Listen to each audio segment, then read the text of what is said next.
TV. Inini handitye zvinotyisa nekuti ndinototyisawo. Wakafunga nja kujaiza fuck off. Muri Zimbabwe uyai panapa tionesane. Ndasi toda kubata mumwe muchinda anonzi pardon Gambakwe ari kushandira ZANU-PF. Inini am ready to expose him kusvika paari kuda. So chaita kuti ndikwire BP kana kuti ndite kuzvimba bible of zvinhu zvaari kuita. There's a video raareleasa achitaura pamusoro paNyokayemabhunu Wellington Masiwa achitaura kuti Nyokayemabhunu chingobvuma mhosva udhipotwe uende kunotongerwa nyaya dzako kuZimbabwe ndozvo kutaurwa naGambakwe. So inini handisi kuziva inini kuti mhosva yacho ya Wellington Masiwa yacho yaari kuda kunzi angobvuma aende kuZimbabwe ndechii nyaya yacho chaizvo yaari kuda kuti anikirikine. Last time ndakazvitaura vanhu mukandiona kunga ndopenga panapa inini ndichitaura kuti uyu muchinda uyu zvekuti aenda kuzonomhanya kuti he was the first guy to call kuuya live achitaura kuti Nyokayemabhunu asungwa. After Nyokayemabhunu achinzi ashayigwa kanzi aenda kunomutsvaga. Handiti the next thing babuda achiti ndakabvisa 21,000 something kuti ndinge ndichibatsira and ndakadzoka ndikati mari yacho yakaona kupe 21,000 yekungobvisa just like that obva utoti haya malawyer obva utanzi ndaishandisa mari yakasvika kuma 70,000 ndichibva ndege kubva kuCape Town kuya kuZimbabwe kuya kubva kuCape Town kuenda kuJoburg unenge uchida uchifire chii. Ndakazvitaura ndikati something fish is going on. Pane vanhu vari kushandirwa nemuchinda uyu.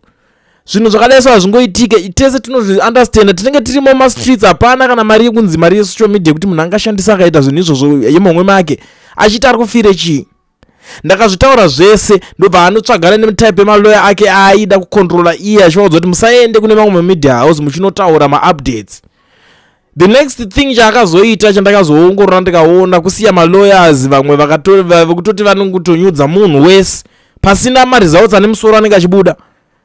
Ndakaudzwa necertain lawyer nini zvikanzi iwe it's just that apa ini ndikuona kuti nyaya iyi muri kuramba muchingotenderera munhu wana ringoramba achingotenderedzwa ari mukati ko madi kusanganisa malawyer imi muri kuti makanetsana nemunhu uyu anga aripo mobva masiya malawyer ake akasiya ari papo. Ndikati no but it's not about lawyers because maybe anogona ngakaudza mumalawyers nderweseri kuti aimimika ingoenda imunoita maplace holders kuti munhu angonzane vari kumirira. The next thing achiramba achibuda pakesi papo kwakusiya vanhu vari kubudisa mari dzemuhomwe mavo vanhu vanosvikawo pachikamu chekuneta. This guy is a sellout.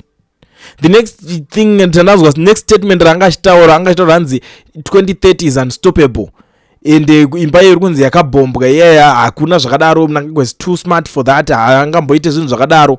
Hapana munhu akambobuda achitaura kuti munhu yakabhomba munhu angagona simba rekubhomba racho anoriona kupi kana chigubhu chepetrol chacho I don't think kuti achiri kugona kuchikudzwa chinzi chabhomba imba yemunhu. It's not like ndonyaya dzinenge dzichitaurwa no zvakasiyana.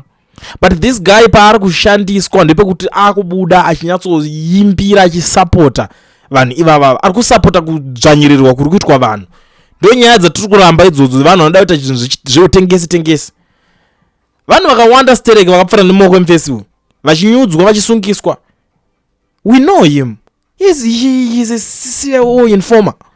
Ndo basa rake raanoshanda raanoita. Saka kutomirira kuningirina that's why haakwanise kunga achioperate direct mu office yacho but tumasalary tunenge tuchibuda vakuimbira sapa dzavo.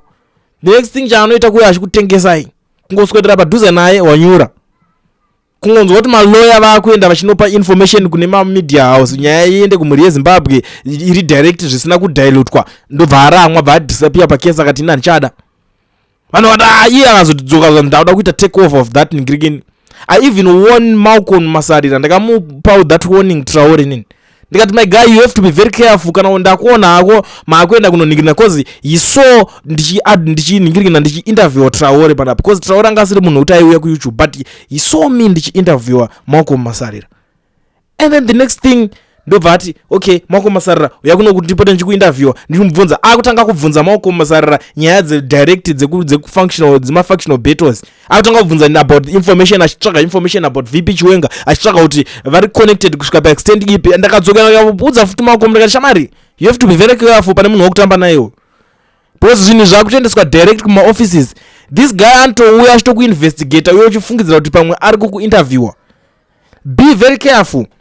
Ndikamuudza ndikati ukaita zvekutamba 3 months dzakawandisa uchiita zvauri kuita zvine this guy vakambonetsana nananingirikini akatomboudzwa naHall zvikanzi no yo munhu uri kudhila naye inini kwatoona kutodhila na this Gambakwe guy watomu enemy muna kwandiri zvikanzi ai vanondinakidza atori right anodai so and then ndakabva ndangokwenyera Hall ndikati no cool down siya zvakadaro mbonyarara. But look now, look where we are.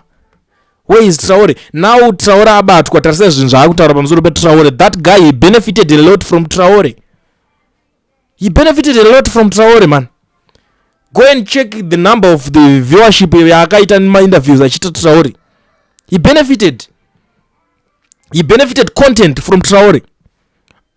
After that chinja akuita kwakuroverera Traore wacho pamuchinjikwa.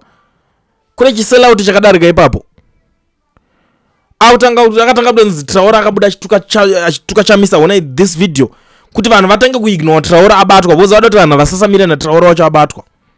The next thing is Traore akabatwa nemapepa hobo maflyers ari kusungirwa vanhu vanzi Traore ndiye akabatwa nawo kuti vanhu varambe vashiningirikina varambe vashingodingina zvese nyaya dzese ari kumusungirira ikoko kwacho ari kumusungirira kuvanhu futi imoti munhu akadaro. Now what I want you guys to do from today, mute Gambakwe. Ukaona murume wako achiteerera chigambakwe ichocho munyime kana bonde mumba, because murume wako anozoita uchi sell out akazotanga kuita utengese. Unoona kutotengeserwa vana nemunhu iyeye hapana zvaanodzidzisa. Vana vako ukaona vakutoteerera munhu ichocho vanoita marombe. Siyana naye akadaro, ngaaende anopuwa mari kuZANU-PF, ngaasiyane nevanhu.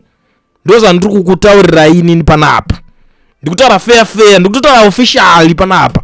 I am not afraid of anything or anyone. This guy is very dangerous. Hapana pekuti mungaswera muchisekerera zvinhu zvakadaro zvichiitika. Isu hatikwanise kuzvitarisa zvichingoitika just like that. The next thing is zvima-attacks zvavanenge vauda kuita. Vakatotizama, isusu vakatotizama zvikaramba vakatozoona kuti tiri wrong number. Saka hazvishande. Changosara izvesoko kwakutanga kuningira vanhu. We are here for the Zimbabweans. We are not here kuti tinge tichifadza Mnangagwa. What for?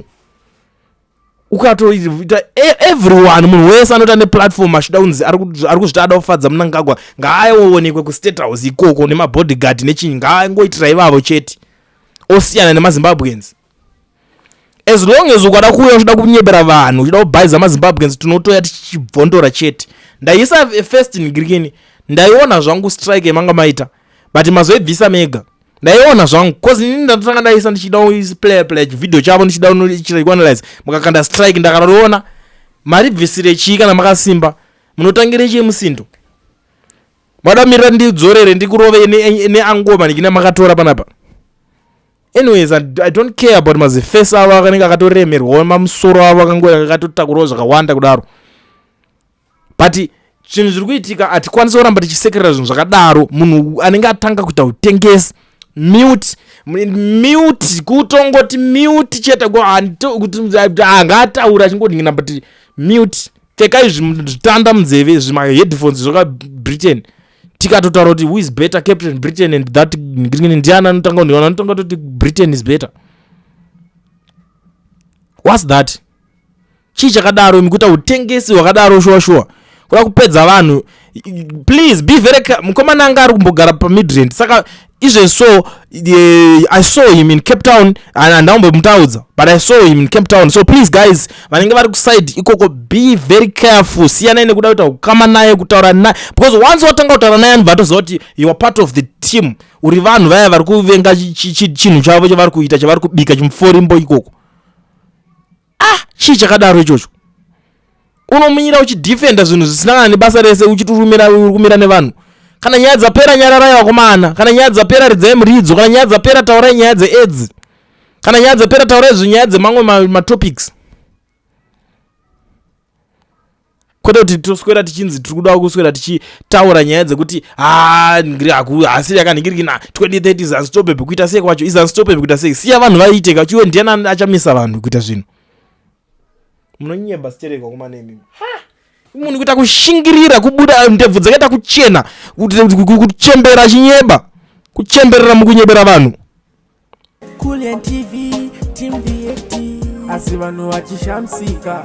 Kulien TV aichatika saka subscribe wozo laika nechawana zvisapa nachichazisha. Everybody say Kulien, yeah.